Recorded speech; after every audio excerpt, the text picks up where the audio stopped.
Well, welcome to the Poetry of Healing show. I am Dr. Paulina Van, the host, and as you can see, I have a special guest with me, Dr. Ernest J. Grant. And I want to tell you, he may look really reserved and conservative, but I want to let you know that this is a powerhouse that we're going to hear from today. And what are we going to talk about? We're going to talk about the experiences of racism among Black nurses. And Dr. Grant is the critical piece to this discussion. He's been the past president of the ANA, which is the largest organization, over 100 years old, that represents nurses, and there are over 400 million nurses in the United States. And Dr. Grant is the first male to hold this position.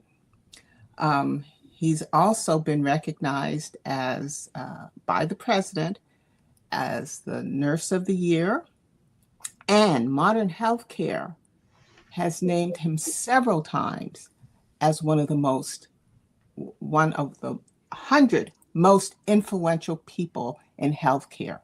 More importantly, or just as important, he was recently named as one of the top diversity leaders in the United States. But in my perception, he's the top diversity leader in the whole world. So, Dr. Grant, I want to welcome you to the show. And I hope that my introduction was well. After we do a centering, and we typically begin with a centering, I will ask you to introduce yourself. Okay. All right. Thank you. And so, viewers, I'm going to ask you to, this is an invitation, and we do the centering so that we can focus on this time we have together. It's a special time. It's a gift to be able to just sit or lie or relax, or if you're walking, to listen to this very, very important discussion. It's important not only to nurses, but to the communities and individuals, families that we serve. Okay, so I'm going to invite you to lower your gaze, and we're just going to take some nice deep breaths in through your nose and out through your mouth. Just do it slowly. And what's important is that when you focus on your breathing, continue to breathe, it acts as an anchor to bring you into the present moment. So we're doing it now, but you can also do it at any time when you need to collect your thoughts and just be present. And so I'm going to ask you to take a nice deep breath in and imagine your heart expanding as you take that breath in. And as you take your breath out, imagine your heart contracting. Okay, and we're doing this very slowly. And those of you who have been with me, you know this is heart math. It's a heart math practice to relax you. So take a nice deep breath in through your nose, and your heart's expanding, and then out through your mouth, and your heart's contracting. And this last breath we're going to take together. Take a deep breath in, and then I'd like you to just remember something, the last thing that made you smile or made your heart happy. Okay, might have been a place, a person, a pet, an accomplishment. And then as you breathe out, I'd like you to enclose that memory in your heart. Okay, take a nice deep breath in and be aware of your surroundings, and out. And then this breath you're going to take in, and as you exhale, you're going to enter this session. So for those of you who are just joining us, I'm Dr. Paulina Van. I'm with our special guest, Dr. Ernest J. Grant. I think I said it wrong the first time. You said it right. Yeah, I did. Okay. All right.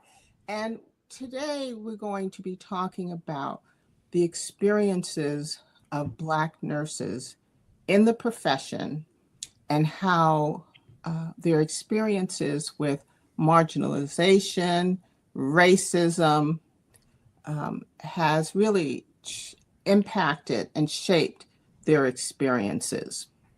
And so, Dr. Grant, again, welcome. And I just ask you to talk about yourself. Let the viewers know, as a male nurse, leader, innovator, mover and shaker, how did you get to this point? Okay. Well, first of all, thank you very much, Dr. Van, for having me on your show. It's absolutely a delight to be here. I generally tell people how I got into nursing was sort of an unusual path. And by that, I mean, when I was in high school, as I like to say, if you had told me that was going to be a nurse, I would have told you that you were crazy, because my ambition in life was to become an anesthesiologist and drive a lime green 1968 Mercury Cougar. To me, that car was and still is the bomb. So your audience can look that up a little bit later, and I think they'll see why I still love that car.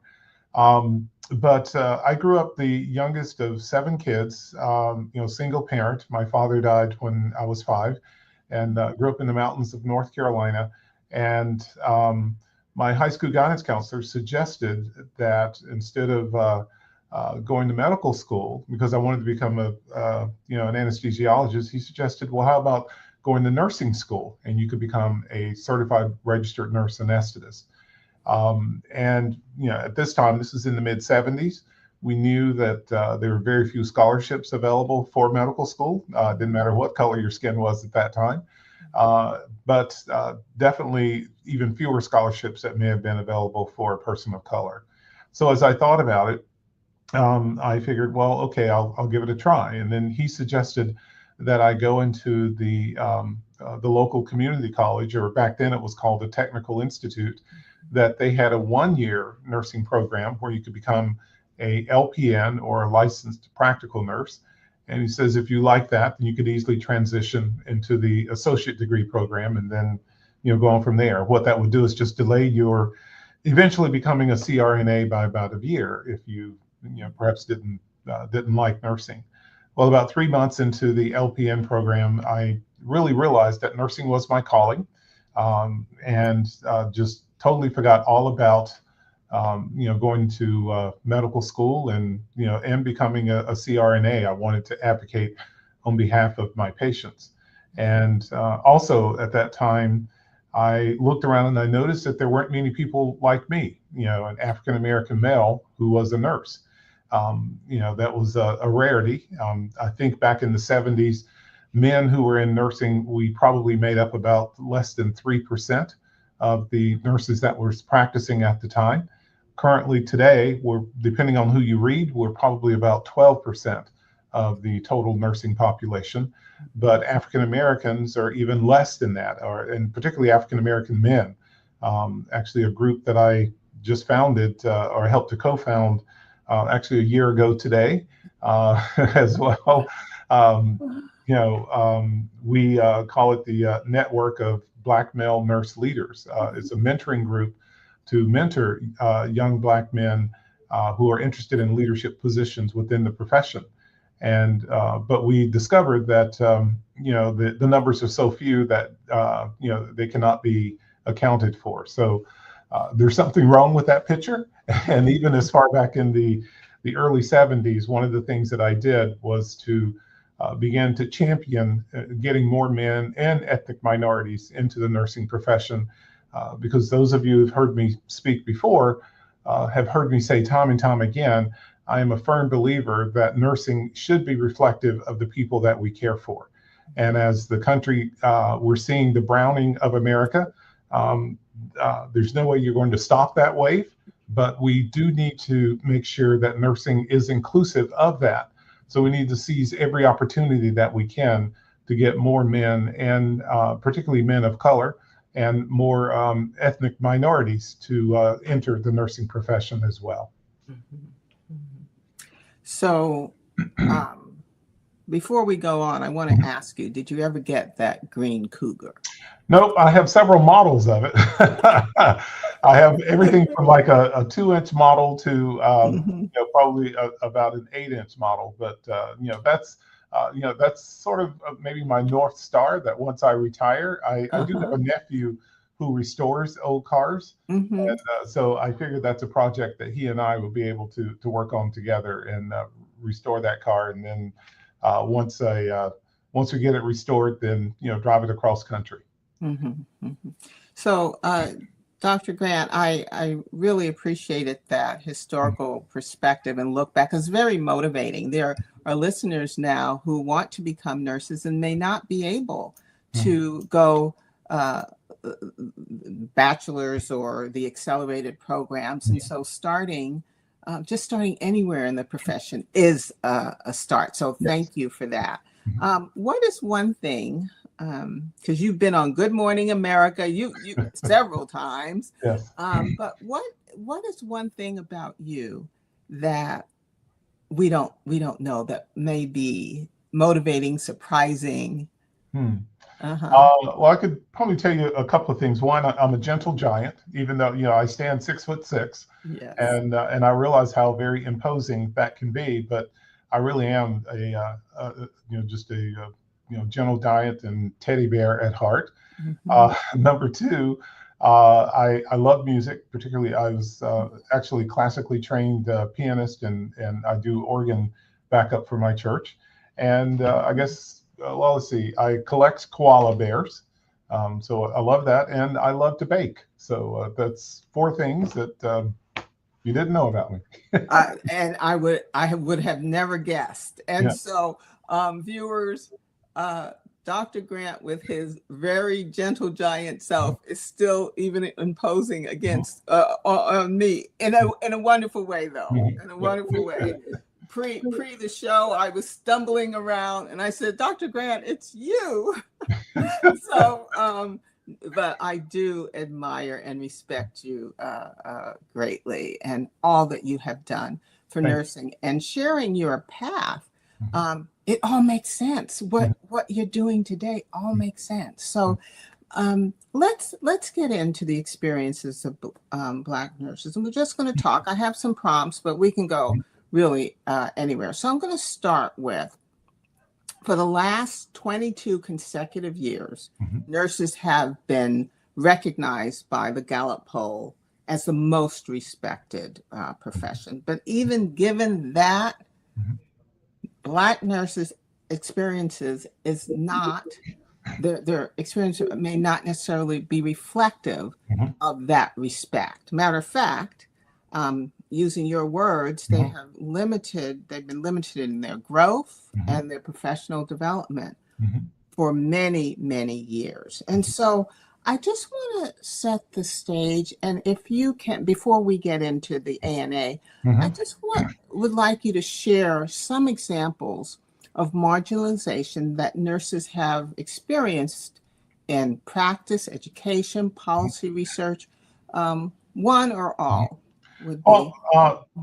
thank you Mhm. for asking that question. I think first of all, let's perhaps start out with nursing education. And you sort of have to look at maybe where the country was, 30, 40 years ago, and because we're still, on the upswing of the civil rights movement, and the country's just getting over the sort of separate but equal, if you will, mentality, but that still should not have been a roadblock, but it certainly served as one. When you have historically Black schools of nursing or Department of Nursing at universities and et cetera, um, finding it very difficult to either get clinical for their students to be able to get the clinical hours in order to successfully complete the requirements and write the NCLEX exam. That's one thing. Or if it was a Black student who was trying to get into a nursing school and be told by maybe the head of admissions or even the dean of the program, oh, people like you have a difficult time here, or are you sure this is what you want to do? Those are examples of, roadblocks, if you will, or just, outright, racism that is rearing its ugly head. And of course, I can understand, perhaps in the latter part of the 60s, early 70s, when we did see more integration of society, that, a lot of white institutions didn't know, well, what do you do with, these people of color who are, coming in? And it was a change from the norm, if you will, with, again, the norm being the old separate but equal, and which we know was not equal as well. So that created some roadblocks. But I think, as that continued, though, and you begin to see where a number of, if nurses chose to go to historic Black institutions, sometimes their passage rates were not well on the NCLEX exam. So the schools would either be on probation or et cetera, because a lot of times they either have inferior, textbooks or inferior labs and et cetera. A lot of times they got hand-me-downs from other schools and et cetera. So it was difficult for them to perhaps meet the standard. And of course, that's public knowledge that, if they were on probation and such. So a lot of times, sometimes people would get the idea that if you graduated from a HBU, that your training may not have been as well as it was had you gone to a predominantly white institution. And I myself, as well as I've heard other people say as well, have been challenged, if you will, that I can remember being floated to a nursing floor to help out and being questioned. First of all, were you with housekeeping? And no, I'm not with housekeeping. I'm a nurse. Are you a dietary? No, I'm a nurse. Oh, well, what school did you graduate from? And again, as if that's going to determine, your credibility, or perhaps the credibility of that person. That if you went to what they considered maybe a good nursing school, then yeah, I'm not going to worry about you. But if you went to one that they maybe considered inferior, then perhaps they would feel that you're not worthy to not only be on the floor, but perhaps to even be in the profession of nursing to begin with. So those are some examples of stumbling blocks from an educational perspective that not only Black nurses, but other nurses of color has had to overcome, and still are having to overcome those prejudices. I think in the workplace setting as well, some of the things, the lack of ability for promotion. We know that right now across the country, most nurses of color have an associate's degree. Yes, there's an easier pathway now to get that baccalaureate. You can go online or whatever, but for a lot of them, they start out getting the associate degree and then progress on to get the baccalaureate and master's and subsequently doctorate. But again, there are sometimes the stumbling blocks. If you decide, well, all I wanted was the associate degree, but I do want to move up in management, then sometimes, oh, well, you need to have a bachelor's degree in order to get that position as an assistant nurse manager or as a nurse manager. And even if you had the baccalaureate degree, well, you need to get the master's degree. But yet sometimes their white counterpart who has a bachelor's, they get it. And if you're questioned about it, or if you say, well, why this person versus me, we both have the same experience. Oh, well, they've agreed to go and work on their master's. But yet it wasn't offered to you to say, we'll give you this, this position with the proviso that you start working on your master's within the next, X amount of time. So again, some of those built-in little stings, if you will, in the workplace setting as well, that denies the opportunity for advancement. One of the things we need to realize is, of course, education means a change in a whole, from a generation onward, because obviously it creates generational wealth. It means that instead of working at a salary for a nursing assistant I'm now working at a salary for a registered nurse, which means it may be, twice the amount that I would be being paid as a nursing assistant, which means now that I can create some generational wealth for my family and subsequently, thereafter, as opposed to perhaps living paycheck to paycheck. Although we do know some nurses, as we found in the study that maybe we'll talk about, they were also living paycheck to paycheck, and that was a really gut punch as well to realize the economic impact that the recent pandemic had on nurses of color in general as well.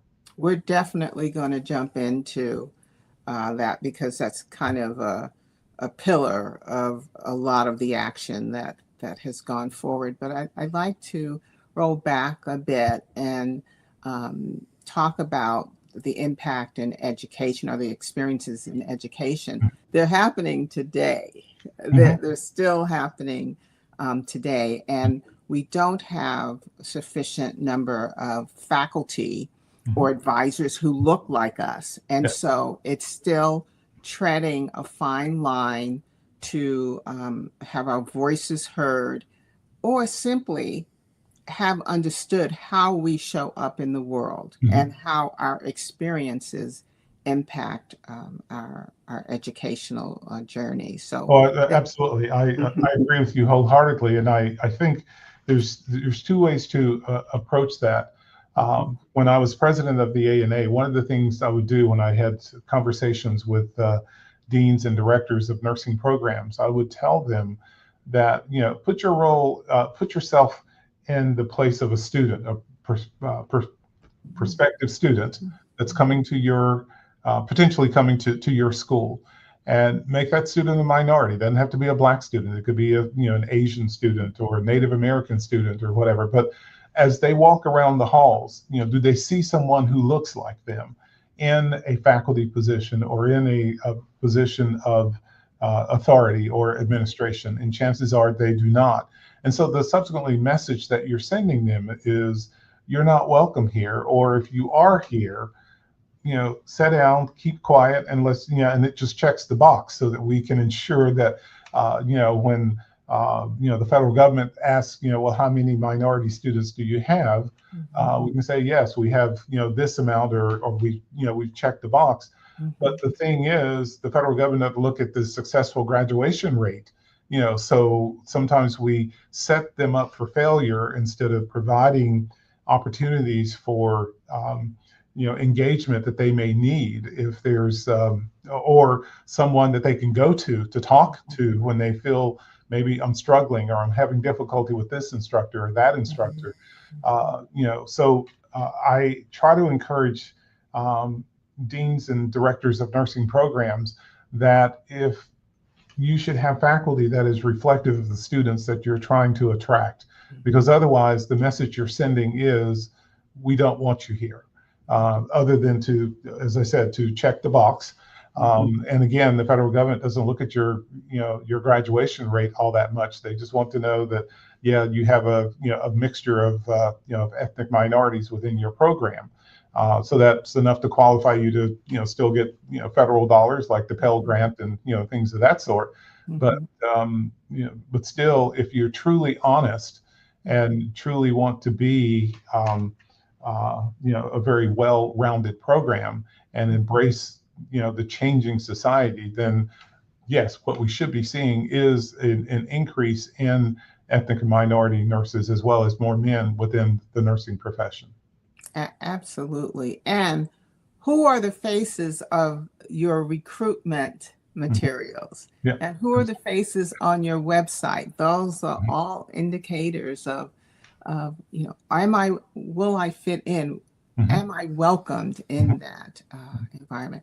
I know we've spent a lot of time on this, but I just want to do one more thing. In the work environment, you graduate, you get licensed, and you enter the work environment. The challenges don't stop. No. And you addressed leadership. And so, to make it real for our viewers, I'm going to share an example of what happened to me. And 98% of my career has been in nursing leadership.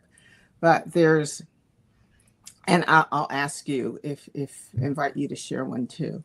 But I interviewed for a position, and as soon as I walked into the interview, and this is when there was still face-to-face interviews, I felt a shift, Mm-hmm. energy shift in the room.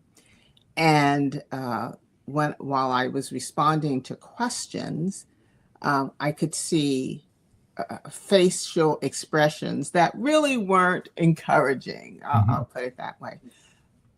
Years later, one of the persons on the committee who I trust, and that person trusted me, said, Paulina, the committee made a decision before you even walked in that you were not going to be the successful candidate. Mm-hmm. Okay. So what I picked, I didn't know what I was picking up, but I knew that there was something amiss in this exchange. Is there one that, so I didn't get the leadership position. I didn't get that one, but is there one or? Yeah, I can definitely identify the same thing happened to me at, I'm currently at Duke, but this happened at another hospital where I was employed, and actually just down the road at UNC Healthcare. And I worked in the burn center there for 36 and a half years. Well, about 7 years or so into my employment, at the time, my particular position was the title was the outreach clinician. In other words, my job was to still serve as a staff nurse. It was like 60% doing outreach, going to either other schools of nursing or doing a lot of continuing education for fire and EMS and pre-hospital folks and doctors as well about how to package the patient to send to us so that they wouldn't have, or reduce the potential of them going into shock and all this other stuff. If we got the fluids and things started on them, right away. And then 40% of my time was spent at the bedside. Well, the position for assistant nurse manager came open.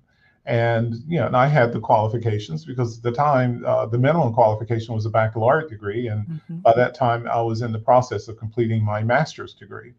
And I, interviewed, but did not get the position. And was told when I asked, well, why not? Give me some tips that I can work on for the next time that, because there were 3 assistant nurse manager positions. And I knew that another one was going to be coming open soon as well. And it was like, oh, no, you did everything right. It's just that we think you're doing a really great job where you are, with the work that you're doing. And was told that a couple of times, actually, when the next position came open as well.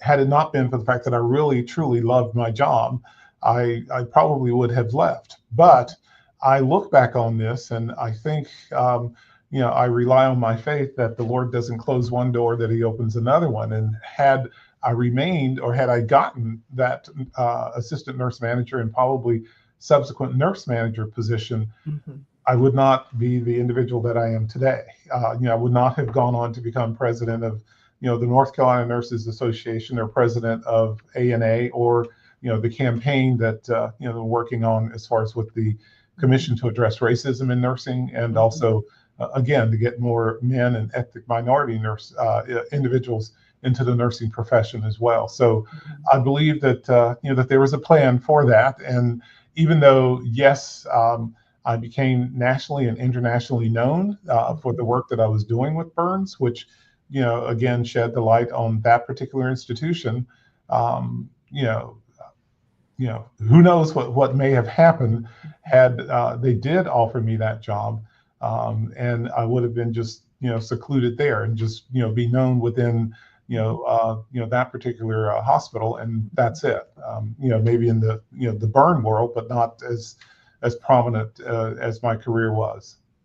Well, Dr. Grant, I mentioned that you received a presidential award for Nurse of the Year, and it was due to that work with burn victims, especially during 9/11, I believe. It was, but your expertise and your impact in the care of burn individuals spans many decades. So kudos to you for that very excelling, educating, and providing care in that difficult specialty of caring for burn patients. Thank you. So yeah, you're welcome. You're welcome. So if you've just dropped into this episode, Dr. Grant and I have just been talking in general about experiences that Black nurses have in nursing. And so I'd like to move to the ANA reckoning statement. So during your tenure as the first male president of the American Nurses Association, the largest association that cares for the interests of over 4 million nurses in the United States, how did this reckoning statement come about? Well, the reckoning statement came about as a result of the murder of George Floyd, and also the murder of other people of color as well. I think of Miss Taylor and a few others that were in the news, but obviously George Floyd's murder was the tipping point. Mm-hmm. And as we looked around, we saw nurses who were just as outraged as the rest of the public was about how that happened. Some of them were on picket lines. Some of them did what nurses do as well. They showed up where these marches were occurring and set up first aid stations and rendered first aid to some of the protesters who were either pelted with whatever by people on one side or the other, and also obviously by in some cases of police officers and such. So that I will say that I had a very progressive board of directors that was with me. It wasn't just me. I mean, obviously, being president, but we all unanimously agreed that something needed to be done, that ANA needed to, put out a statement in support of nurses who were doing that, and particularly of, nurses of color, because we were beginning to hear more and more about how nurses who had been in the profession for years were feeling and were feeling discriminated against. So we did issue the racial reckoning statement, for communities of color, reemphasizing the nursing code of ethics that, again, we respect anyone and everyone for who they are, no matter what kind of identifiers that you can put on that individual. Our duty as a nurse is to take care of that individual and then go from there, because that person needs us from for that particular moment in time, to help them get through whatever crisis they may have. But then the board decided to go one step further, because as we, again, beginning to hear this groundswell of nurses of color talking about the discrimination that they had experienced in the work environment, or even as we talked about in education as well, then we decided to create the National Commission to Address Racism in Nursing. Dr. Grant, before Yes. you go on to the commission, I'd like to do a couple things. I'd just like to read the first paragraph of the apology, because this ANA reckoning statement is actually an apology. Mm-hmm. And perhaps I can drop it into the chat as well, but I'll just read the first one. Sure. Mm-hmm. As leaders of ANA, we apologize for the named and the unaccounted for harms. Our past actions have caused irreparable physiological, psychological, and socio-economic harm, not only to nurses of color, but to all patients, families, communities that depend on ANA as the national leader of nursing profession. We failed to live up to the professional values established through the Code of Ethics for Nurses and our social contract that guides the relationship between the nursing profession and society and their reciprocal expectations. In addition, as ANA sought to professionalize nursing, We failed to support a robust education approach that included the appropriate preparation to care for all of our patients, especially patients of color. And it goes on. And I just wanted to share that because the apology was public Mhm. and it was specific. Specific, yes. Yeah, I got Yes. my tongue a little tired. Maybe I need some water. Well, while you're doing that, I will say that that Mhm. apology came out of the work of the commission. Once, when when the board agreed to form a commission to address Mhm. racism in nursing, Mhm. one of the things that I realized was that this is something that ANA could do on its own, but it would not look right.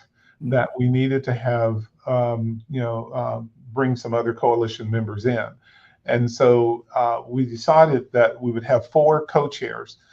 Myself as president of the American Nurses Association, then we had the president of the National Black Nurses Association, the president of the National Association of Hispanic Nurses, and the president of NCMEA, which is the National Coalition of Ethnic and Minority Nurses Association.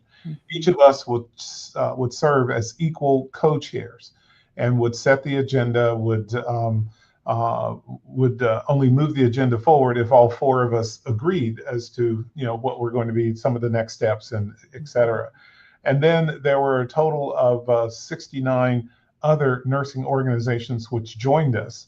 Other either specialty nursing organizations like the medical surgical nurses or the critical care nurses or psych mental health nurses and et cetera. So we brought all of nursing royalty, if you will, together. It was almost like herding cats because the first day that we met was January 25th of 2021. That was the first day that we met. Everybody had their own idea of how we should go about addressing this. And so, to try to calm the waters and et cetera, we said, well, this is our agenda, if you will, or how we want to move forward. And part of that too was I knew that even though, yes, we had agreed that we would address racism from four different angles, that being education, that being the clinical or work environment, that being policy, and that being research, that it would not make sense for ANA to say, look at the work that we're doing addressing racism, knowing that ANA itself had a racist past, and that there would be the need for ANA to issue an apology to nurses of color for the wrong that they had endured. And and I said, even if I, as the president, being a black male, issuing an apology, it wouldn't exactly look right. But if that's what it would take, it would certainly do that. Fortunately, our chief executive officer at the time, Dr. Larissa Cole, stood up and said, "No, I will do it," and it's the right thing to do. And her being, a white female, really drove it home. But we have to look back. Let me go back from a historical perspective. Nurses of color, particularly black nurses, could join ANA in the early 40s when the National Association of Colored Graduate Nurses ended. ANA approached them about come into the house. There's no sense in having, two nursing organizations, one for white nurses, one for black nurses. So come in, be, join us and have your voice heard. Well, part of that too, with the National Association of Colored Graduate Nurses joining, was that they said, well, we want ANA to continue to give out the Mary Mahoney Award. Mary Mahoney, the first professional black graduate nurse, and ANA agreed to do that. And then, but once they came in, it was like the door was shut on them. They could be members, but they could not hold office. And that was mainly because of, again, the prejudice that was happening in the South, as far as, again, the separate but equal, goings on. So it wasn't until the early 60s that nurses of color could hold office within ANA. So it took like 20 years, for them to do that.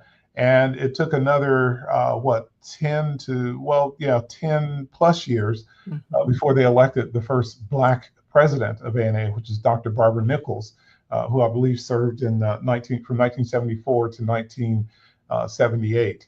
But again, so that little historical perspective there, and then it would be another 20 years before the next Black president was elected, and that was Dr. Beverly Malone, and then who was elected in the early 90s, and then another 25 plus years before the third person, that being me, really breaking the glass ceiling, being the third African American and the first male.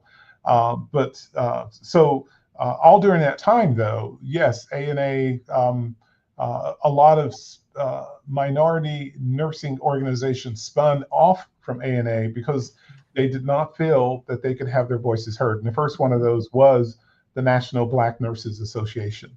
They actually came to ANA, to the leadership of ANA at the time, and said, we want ANA to work more in the Black and Brown community, to address some of the issues that were done there. And to hear Dr. Betty Smith Williams tell you, they were told, well, go start your own organization, because that's not going to happen here.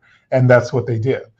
So the apology that you spoke about, oddly enough, it was issued on the 50th anniversary of the founding of the National Black Nurses Association. And it was a very momentous occasion for everyone, everyone who was there, that ANA would issue the apology to nurses of color. And one of the things that came out of that, and this is, again, still is the work of the commission, but one of the things that came out of that was a lot of people saying, well, we'll accept your apology, but we want to see, your actions. We'll let your actions be louder than your words.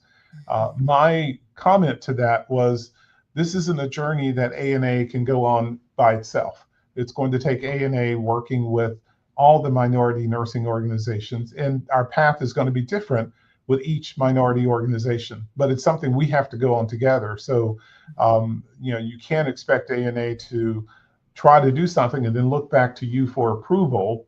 Are we doing this right or not? This is a journey we have to go on together. And by a journey, I interpret that as something is never ending, that, there's going to be twists and turns and, et cetera. But, all the organizations have to work together to ensure that the right things are being done. Well, thank you for that historical foundation, because it really informs what you're doing now and to go forward. One of the things I want to do, Dr. Grant, is share with the viewers the results of your collaboration to define racism in nursing. And then another major accomplishment or activity that the group did was to conduct a survey. And so I have a couple of results, but if there are other results that you want to highlight, I'd like to share. So let's begin with the defining racism. Would you like to read it? Sure, absolutely. So this is one of the first things that we did begin to work on once we got everyone together and said, well, how do we define racism? And there were several different definitions that were offered.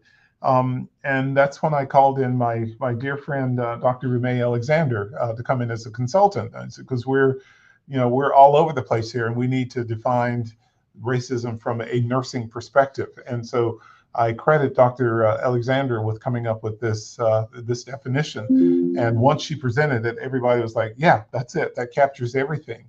But if you look, it says assault on the human spirit. And when you think of the human spirit, that's our soul, that's our conscious. So it really does crushes you to the bone, if you will. And it says in the forms of actions, biases, prejudices, and ideology of superiority based on race persistently that cause a moral suffering and physical harm of individuals and perpetuate systemic injustices and inequities. So again, it really gets you to your core, that so much so that, yeah, you have both moral, not only physical suffering, you know, and by that, think of the person who comes to work in a hostile environment all the time. Yeah, they may put a smile on their face outwardly, but inside, you know, there's that silent killer, if you will, that's going to work. It's going to be, you know, high blood pressure. It's going to be maybe, you know, something going on with their cardiovascular system or their renal system, or, you know, that's that physical harm that maybe we may or may not see. Yeah, physical harm could also result as a result of, you know, an assault, you know, actually striking someone or something like that. But again, it's, and then the moral suffering as well, because I call that either uttering or you know, just really berating someone, that you know, when you hear someone say you're inferior and you hear it all the time, you know, it really does you know, grate on your soul. So it's a chipping away, if you will, of your mere existence. So the one thing we're really um, love about this definition is that it is a nursing definition of racism. So it's something that we as a profession can stand up and say, this is our definition. And the great thing about it is that we have seen other healthcare areas of healthcare adopting this particular definition as well. So I think it hits the nail on the head, you know, as far as, you know, what is going on. And yeah, you could definitely say it's assault on the human spirit or the moral soul of an individual that really does not allow them the opportunity to, you know, to sort of get up, if you will. You know, it keeps you down. It's almost like being in a boxing ring and, you know, you're boxed into a corner and just constantly being assaulted. That's a good analogy that you could use to help define that. And it's really an assault on what make the core of what makes us human. Absolutely, absolutely. Absolutely. So I'm gonna another accomplishment was this survey, and I know it's been a series of surveys, but would you highlight, I have a couple of numbers here, but Sure. I've heard you highlight a couple of others. So I'll share the numbers if you want to speak to that. Sure, absolutely. So leading up to, you know, to this, one of the things that we did too is we held you know, town halls, if you will, asking nurses to call in and talk about their experiences, and also you know, some of the surveys. And the surveys came about as a result of again, what was happening during the pandemic, because we began to see that nurses of color, and particularly Black nurses and Latinx nurses, were more likely to be put in rooms caring for someone who's actively shedding the virus than their white counterparts. We saw that Black nurses were more likely to suffer an economic burden in that they either had to borrow money from family and friends to get over, you know, because if you remember when the pandemic first hit, hospitals laid people off. You know, if you weren't either in labor and delivery, the emergency room, or in critical care, then, you know, the hospitals pretty much shut down. So for nurses who were living paycheck to paycheck, the ability to pay their bills, the ability to repay student loans, you know, things like that, that's where we began to see the economic impact that was happening. They either had to borrow money from family and friends, stop paying bills, stop paying those student loans in order to, you know, try to survive. Now, eventually, yes, they did, you know, go back into work, but for some, it was a period of anywhere from 3 to 6 months before they were called back into the work environment. So we see how, again, with the survey of nurses that we see here in the slide, the nurses that experienced personal experiences with racism, that was either the result of either being called, you know, various names. You know, obviously for Black nurses, the N-word. For you know, Asian nurses, remember there was a lot of rumors being spread around that it was you know, that the virus began in China, and so anyone who looked Asian were you know, they were scrutinized as well, or a lot of patients would refuse care. Hispanic nurses were again discriminated against as well. You know, and they would all three of those, Black, Asian, and Hispanic nurses, reported things like people saying, go back to your country, or you don't belong here, you know, things like that. Or typically it would be, is there someone else who could take care of me? I don't want you, providing care, because again, particularly if it was an Asian nurse, because they felt that that person was a carrier of the virus. White nurses, they experienced mostly racism because they were acting as allies. They were standing up for their nurses of color, and because of that, they were discriminated against. So, it's really foreshadowing of how the country was, the mindset of the country at that time, and it makes me wonder if that's foreshadowing of the way the country is today as well. Vigorously divided. When you look at the existence of either you're either with me or against me. Let's just put it that way. And there's no in between, and we don't really have the opportunity to actually look at and discuss the truth of the matter. It's because someone hears something, and because they heard it from a certain individual, they know that to be factual or true instead of checking their own facts. And as a result, things get perpetuated that way.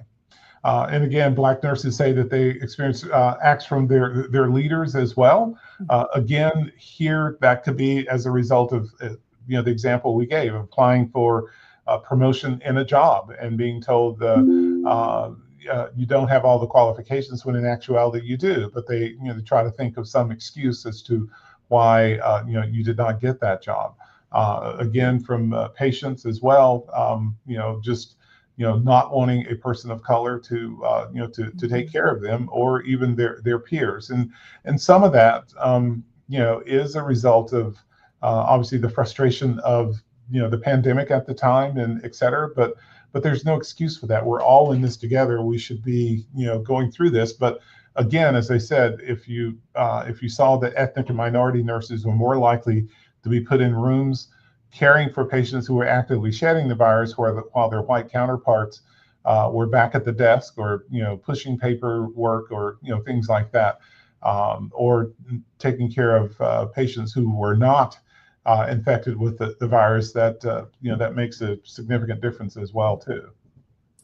Well, Dr. Grant, you have given us a very clear, descriptive, and I would even say an emotive description of the experiences of Black nurses. And I only scheduled you for one episode. I see 3 or 4 Yes. we could, and I'm sure you'd accept an invitation to come back. Certainly. But before we close this episode, the description of what's happened has been so clear. What, if you can give us a couple of strategies that the commission has either supported or enacted to address this? And then I love the description of ways to be an anti-racist. If you can give us 1 or 2, that would be helpful. Certainly. So first of all, if your viewers are interested in finding more about the work of the commission, please go to nursingworld.org. That's nursingworld.org, all one word, and type in the search, the Commission to Address Racism in Nursing, and there you'll find all the work that the commission has done. We did host several, either a podcast or e-learning opportunities to have those difficult conversations, and that's the main thing. What the commission is trying to do is to get nurses to have those difficult conversations. It's not viewed as a black and white issue. It is viewed as an issue that affects us all, because there's racism all the way around. It isn't just one way, but to begin to have that dialogue, and also to get our white colleagues to begin to realize how privileged they are, just because of their skin color. And I sometimes will use as an example, myself and an identical white twin could walk into a jewelry store dressed the way that I'm dressed now in a suit. I guarantee you he's going to get free roam of the jewelry store, and meanwhile I'm going to be followed around and and constantly asked, may I help you, may I help you, just again the differences in our skin color. So to get someone to recognize that, how you may they may not necessarily see that they're privileged as a result of that. But also within that, the commission did come up with 10 tips for being an anti-racist, if you will. Some of those, encourages you to become an ally when you see racist acts or words or whatever being committed. Then stand up, challenge it is something that you really need to do. The other is to ask yourself too, why am I thinking this way? Why am I automatically, when a person of color suddenly walks in the room, why do I automatically assume things about this individual that are not true? And a lot of times, sometimes people are fooled into thinking, well, I don't see color. I provide equal care to everyone. But my response to that is, if you don't see color, then you don't see me. How can you? Because what you're doing is you're lumping me in with every 6'6" African American male, and I'm different from every 6'6" African American male, just like all the others would be. But so how can you identify and begin to coordinate the care that I may need just by simply lumping me in with that group? So until you come to me and say, tell me about Ernest Grant, what can I do to help you today? And what are things that that I need to know about you? How can you individualize that care if you're not going to do that? So that's just a couple of things, is to meet people where they are, because that's what we're doing as nurses anyway.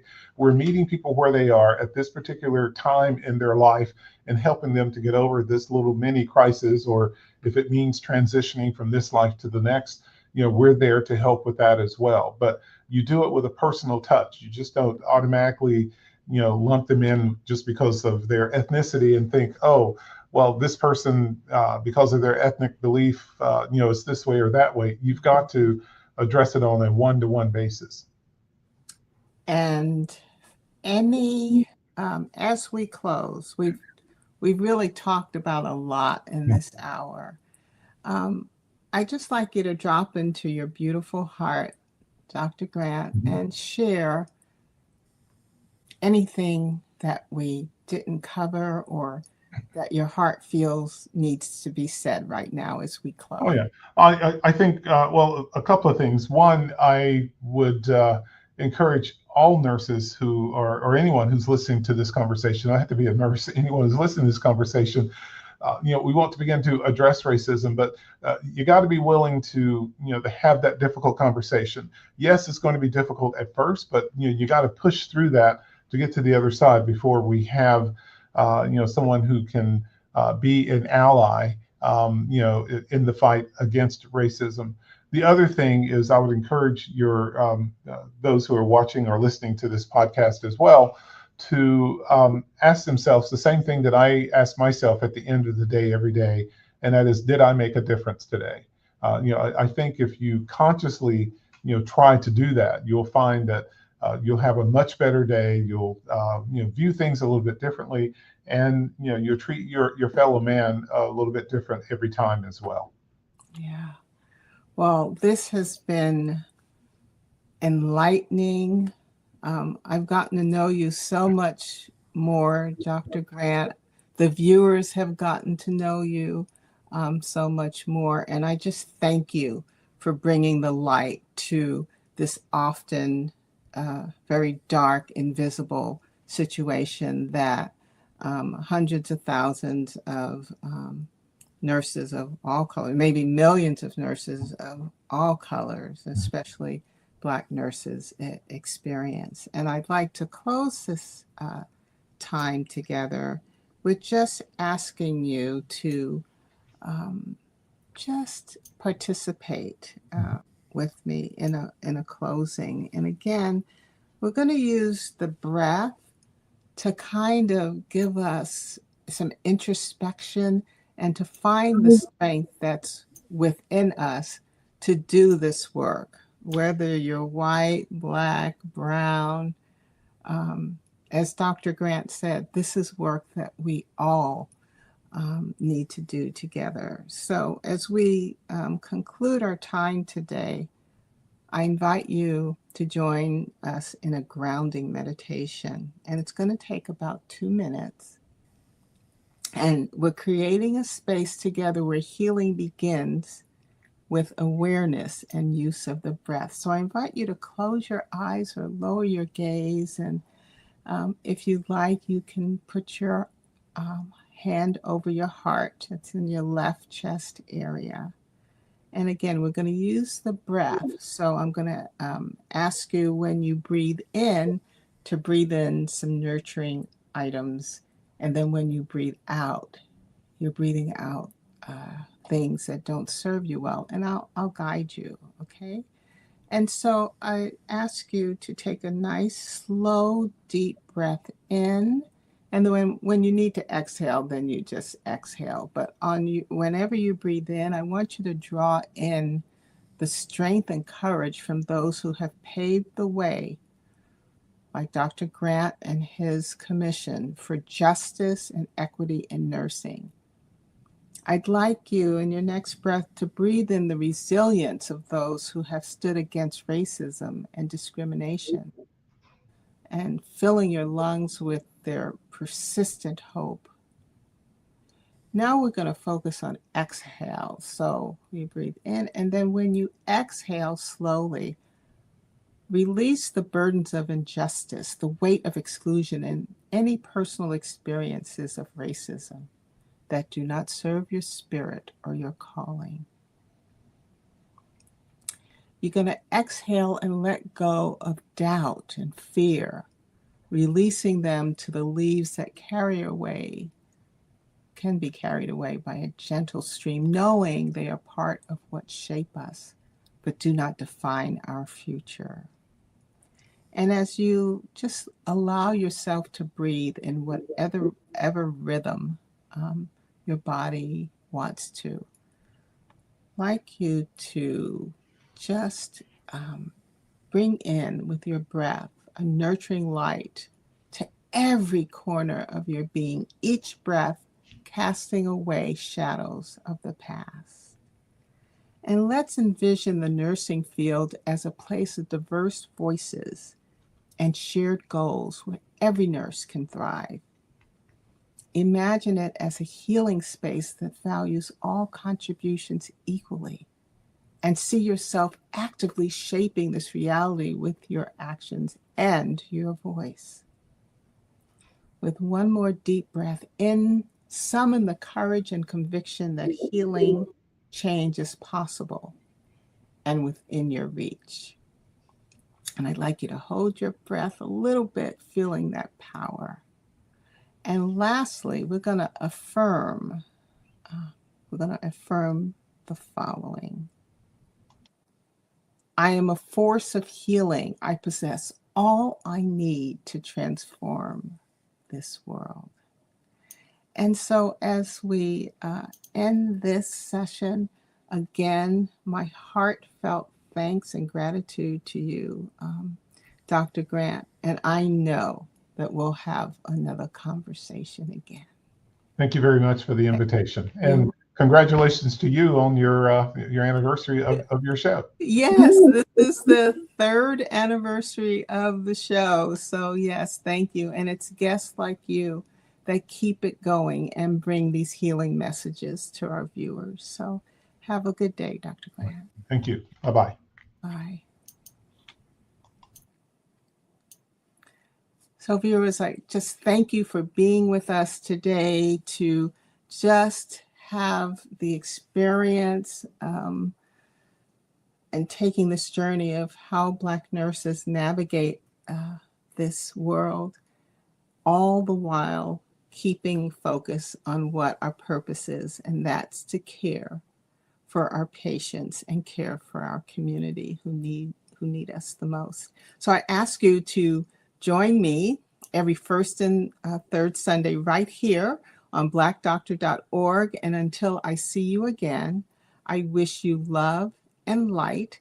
And I'm going to share some resources for you, my healing book, and also my website. So thank you.